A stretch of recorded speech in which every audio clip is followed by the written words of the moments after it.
আমাৰ পাকুত আছে ভিডিও কৰিছে লাইক কৰিব কমেন্ট কৰিব আৰু চেনেলটো সাবস্ক্ৰাইব কৰি দিব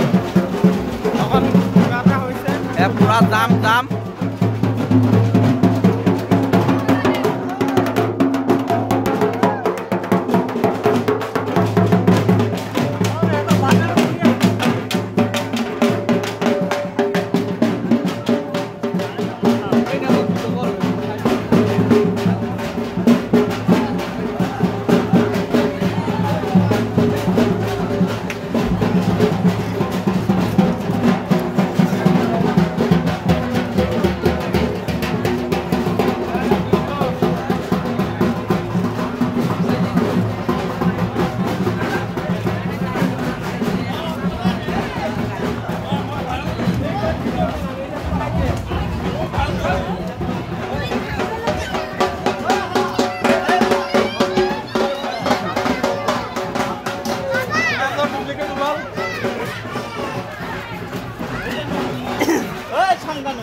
ডুপ্লিকেট শ্যামকানু আৰু সিদ্ধাৰ্থ ওলাই গ'ল এফালে যাব